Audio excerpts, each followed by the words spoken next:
Hello, how are you doing today? Do you live in a community? I think you do. So what is a community? Well, that's hard to say. Robin Dunbar did a curious thing. He measured the average cranium sizes of various primates and found that they correlated with average group size. Bigger brains tended to live in bigger groups. When he put humans on this graph, he found that the best prediction of the average human group size was 150. This is often called Dunbar's number. Dunbar also found that 150 was the average size of Neolithic farming villages and the splitting point of Hutterite settlements, and found various other examples of this rule of 150. Contemporary empirical studies show that the typical person has between 230 and 290 ties, so there is some debate as to what this number is, but the main point is that there is a limit to how many people we can fit in our head. We all know that humans evolved in tribes, and we know that these tribes were basically communist. Man's default state is tribal communism. Crazy? Not at all. Have you ever done a group project where everyone got the same grade, yet you all worked together and did so quite willingly? Have you ever been on a sports teams and played your heart out when you wouldn't have played nearly as hard if you were just playing for yourself? Or you can imagine a small town coming together, or even have a personal experience of a small town coming together to solve some collective problem. If you know what to look for, communism is everywhere. Or, if you don't like the word communism, whatever other word you want to use. Socialism, communitarianism, or whatever. The only question is, what community are we talking about? See, we have, on one hand, an innate desire for collectivism, and on the other hand, the nearly unqualified failure of state socialism. Socialism, in a sense, works all the time, but on a human scale and in a voluntary manner, or we could say on a scale confederalized down to the prime unit. I used to go on mission trips for my church, and we'd go to these poor neighborhoods, we'd build houses, we'd clean up soup kitchens, and, you know, on these trips we worked all day, every day, doing stuff like that, building stuff, fixing stuff, cleaning up. And basically on these trips you worked all day, every day, usually more than 8 hours a day. And you would get wrung out, and the food that we ate was sometimes questionable. Although sometimes we would get invited to people who knew that the mission trip's coming around, oh, come on into our place, and they'd host like a big feast for whatever it was, like 20 people, usually around 20 people on these trips. And of course the sleeping conditions on these trips were not always optimal. And so we'd cook all the meals, we'd all eat together, usually outside in the open, and so everything was shared. The duties were shared, the food was shared, everything was shared, and we all willingly did it. And the thought of anyone not working or not pulling their weight in some way never even came up. There was no system, there was no... we didn't have to use any coercion to get people to do any of this. We all naturally did this, even though at the beginning of these trips some of us were strangers to each other. And on these trips I was so happy and everything seemed so perfectly in order. There was no questioning of what I was to do. There was nothing else that I wanted to do. And I was never lonely in this environment. And my experience on these trips has led me to believe that loneliness on the scale we have today is really a modern thing. But I'm sure that you can recall a time like this in your life. A time like this where the planets just seem to be aligned. I believed that this was the order of God back then. The way God intended us to be. Because everything seemed so in order. There were no loose ends. There were no nagging thoughts. There were no black thoughts in the corner of my mind. There was nothing else that I needed to do, and there was nobody else that I wanted to meet. Now, one thing that really irked the adults on these trips was the promiscuity that occurred. Like, what else would we expect? This was people in their natural communal state where everyone grows to trust each other and become intimately aware of each other, and become intimately aware of each other's physical body because we're working and doing stuff all the time. And humans in the wild humans have sex a lot. And we were in kind of a tribal communist situation and had sex a lot. Also, everything seemed so profound and great and like part of some narrative, some grand narrative. Today I ate 3 slices of ham.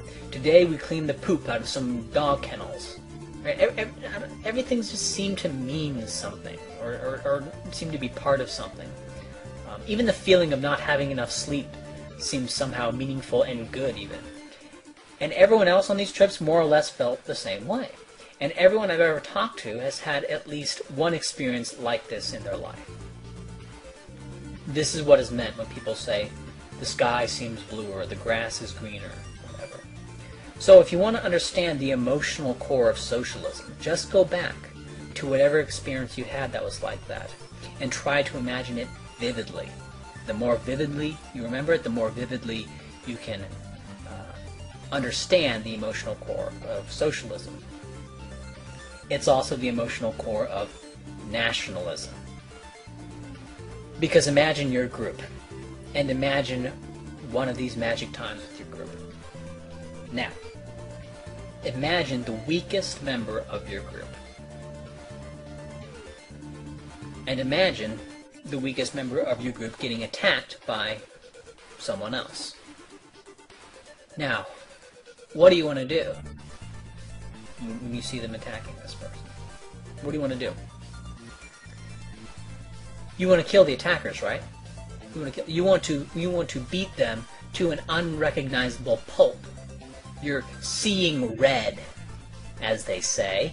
You want to avenge sevenfold.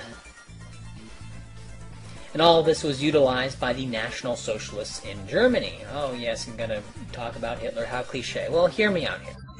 Hitler required every boy to join the Hitler Youth, where they lived communally and worked together to get through all of these exercises. Teenage pregnancy while in the Hitler Youth was so common that they had a name for it. They were called Hitler's Brides, or the Führer's Brides. So Hitler harnessed this communitarian energy, but then got people to project it onto the 70 million people that comprised Germany at the time. So that feeling, that magic time of the most natural communitarianism was linked inextricably to the German state. The idea was to get you to associate the euphoria of a fully functional prime unit with Hitler, the Nazi Party, and the state. Now, what Hitler did, by taking this communitarian euphoria and projecting it onto the state, this was done in the movie Triumph of the Will. Kamerad, woher stammst du? Aus Griechenland. Und du, Kamerad? Aus Bayern. Und du? Vom Kaiserstuhl. Und du? Aus Pommern. Und aus Königsberg. Aus Schlesien. Von der Wortverkannt. Vom Schwarzwald. Aus Dresden. Von der Donau. Vom Rhein. Und von der Saar. Ein Volk. Ein Führer. Ein Reich. Deutschland. Heute gemeinsam am Werk. Im Buch. Ihnen erscheint es rätselhaft und geheimnisvoll, was diese Hunderttausende denn zusammenführen, was in Not, Leiden, Entbehrungen ertragen lässt. Sie können sich das nicht anders denken, als durch einen staatlichen Befehl. Sie irren sich. Nicht der Staat befiehlt uns, sondern wir befehlen den Staate.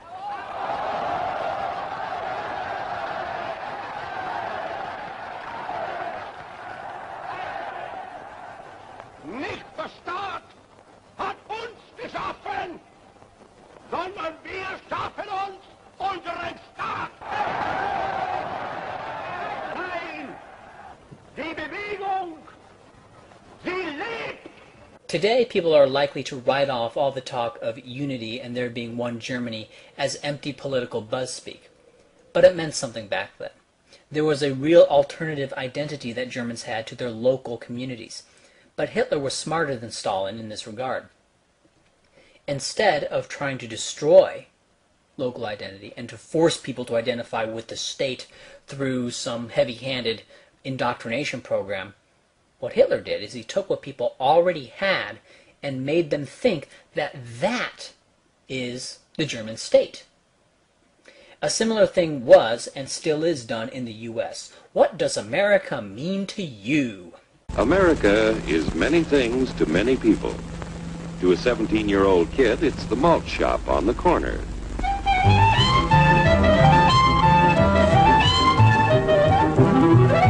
To Grandpa, it's the front porch in the cool of the evening.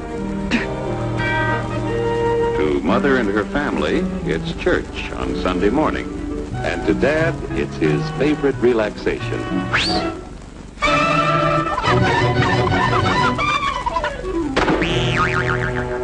It's the Cracker Barrel philosophers in Crabtree Corners. And it's the tycoons in Wall Street. It's all races, creeds, and religions. It's freedom to work at the job you like. Freedom of speech and to peaceably assemble. Freedom to own property. When anybody preaches disunity, tries to pit one of us against the other through class warfare, race hatred, or religious intolerance, you know that person seeks to rob us of our freedom and destroy our very lives. And we know what to do about it. Now, gentlemen, no violence, please. Don't throw those bottles. Don't throw those bottles. No! Oh, no! No! Hey! Oh, hey!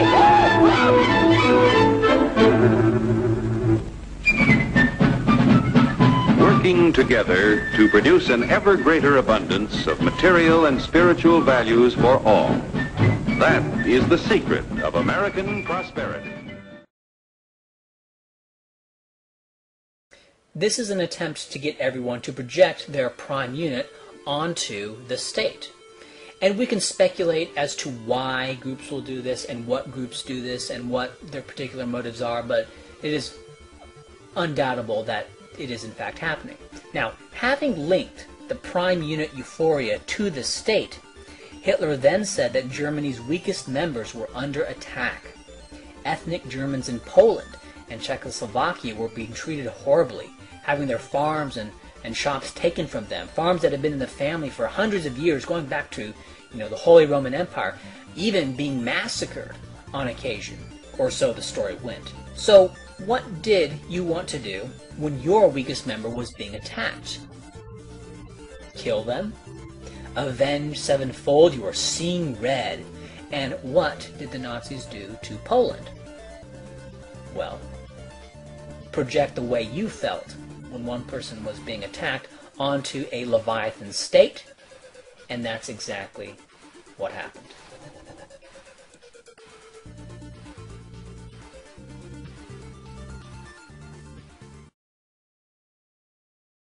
The common interest before self-interest. That is the spirit of the program. Breaking the thraldom of interest. That is the kernel of National Socialism. We are socialists. We are enemies of today's capitalistic economic system for the exploitation of the economically weak, with its unfair salaries, with its unseemly evaluation of human being according to wealth and property instead of responsibility and performance. And we are all determined to destroy the system under all conditions. Now, we can sit here and speculate as to what Hitler really thought, but the fact is that the Nazi Party ran on a socialist platform and implemented a state socialist platform. Hitler said that he was a socialist, and the Nazi Party was extremely popular. Germany was also an economic basket case in this time, contrary to Soviet-style Nazi propaganda. On the mission trips, it was unthinkable that anyone would ever get better sleeping conditions or get better food or have more than anyone else in any way.